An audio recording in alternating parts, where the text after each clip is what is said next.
Hi there, today I'm going to show you the types of mud flaps I make for BMW, as well as how to install them. Now I custom cut and drill them by hand in my garage. So again, I'm not a stamping factory. There are some minor imperfections, but I think that's the beauty of it. And for the front, there are two types that I make. There's the longer type and there's the shorter type. They mount the same way, it's just there's a difference with how much they stick out at the bottom. And I'm going to show you in detail how to do this, and also make one for the rear, and I'm going to show you exactly how to install them. So installing the front mud flap is very straightforward. You attach it using these two bottom rivets, as well as a screw at the bottom that we're going to custom drill. And what you do is you have to take these two rivets out, and this is what the rivet looks like. See, there's that little pin. This is a rivet that's new. Basically what you have to do is you have to push this pin all the way so it comes out on the other end. Don't worry, it falls out, but this is a one-time use rivet only. I provide these rivets as well as screws in the kit that I sell, so no need to worry about it. I typically use a tiny push pin, but you can use a tiny screwdriver, a piece of nail, or anything, and basically you just push the pins in, push them in, and they fall out, and then you can simply just remove them with your hand.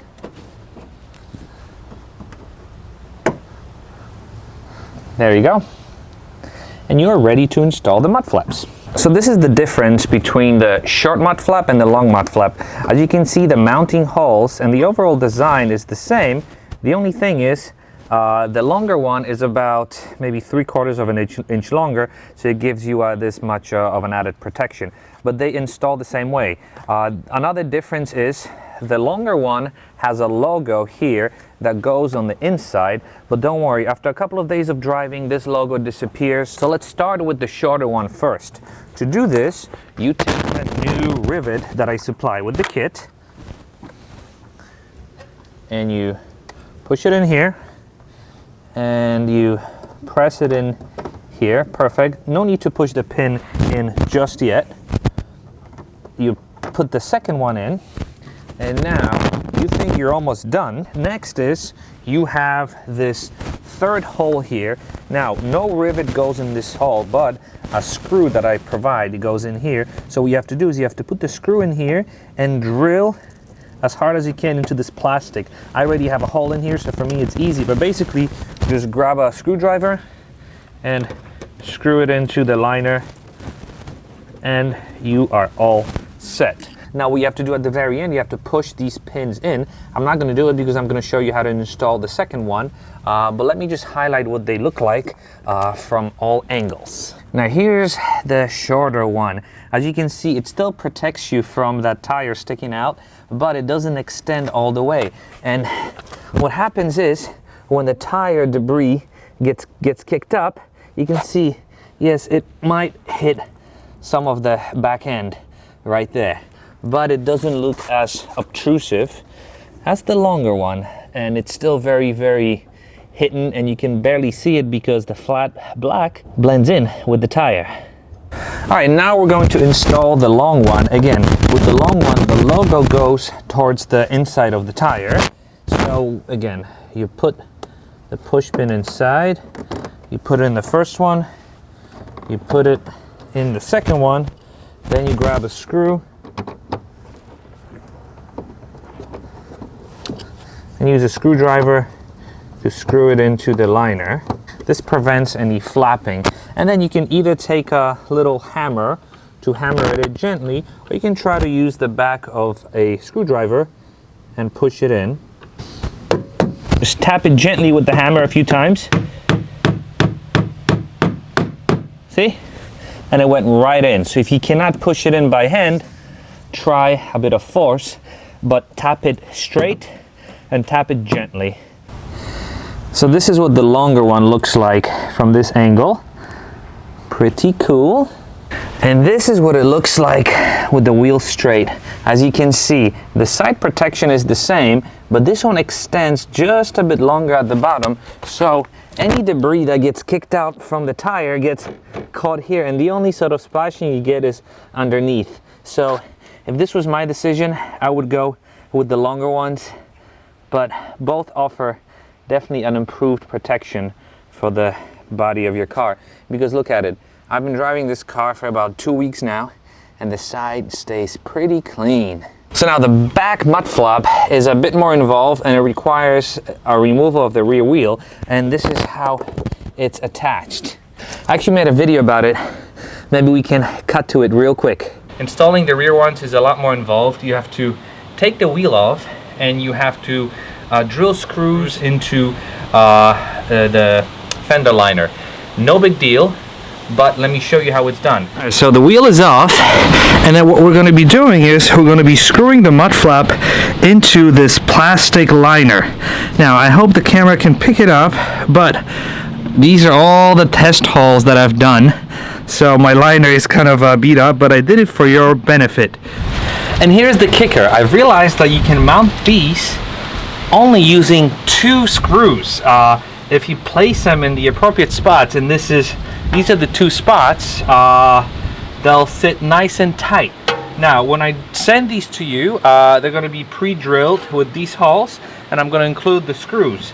But how do you know how to align them up or down? Great question. Each one of these flaps on the outside will have a tiny line etched in here, tiny line here, and a tiny line here and here that tells you approximately how to align them against the bumper. And this is what I mean. You have a line here. This line aligns approximately with the line of the bumper, and you have a line that goes here and here. So basically you want to align with the bottom of the bumper and then this upper edge. When I say approximately, it's because these are custom installed. So if you want, actually, you might be able to shift it either down, outwards, or maybe shift them down a little bit. It's totally up to you. For my liking, this is the line that I came up with, and this is sort of the approximate spacing that I'm comfortable with. So what I first do is I put it in this hole, and I align it with the outside lines.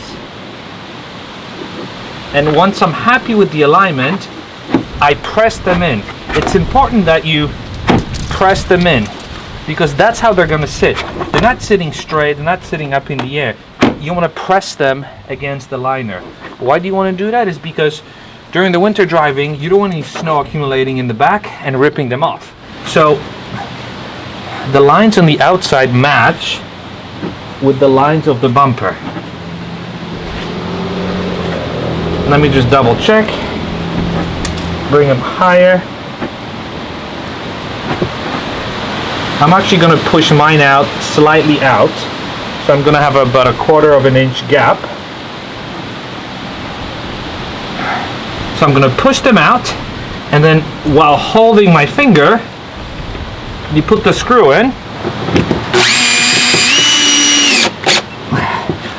Do not be afraid to drill into this liner, because it's sturdy. One screw is in, the next screw goes up here,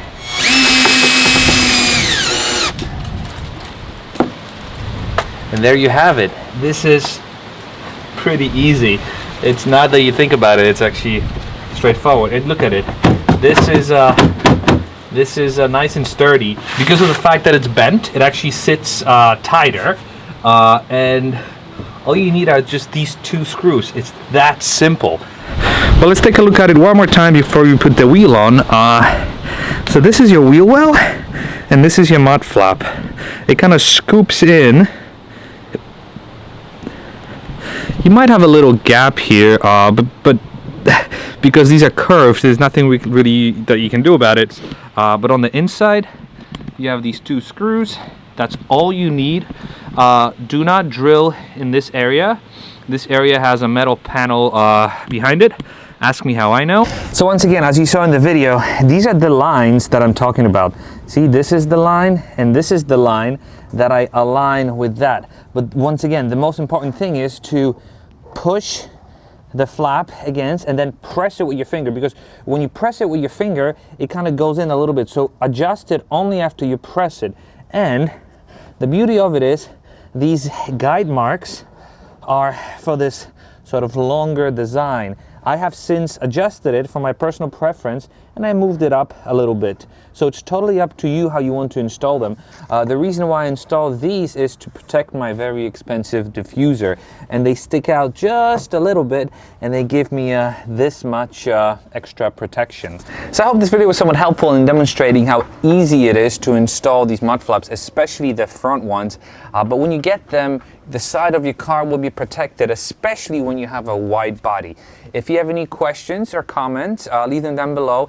I'm going to leave my contact information in the description, as well as a list of cars that I make these mud flaps for, and the list of cars is growing. And thank you very much for your support. I've been getting a lot of love from you about these things, and I really enjoy making them. It's very time consuming. If I told you how much time I spend cutting and drilling each set, it'll be pretty embarrassing, but my hands are dirty and I love it because it's my outlet. So thank you very much for watching, and I'll see you. Bye.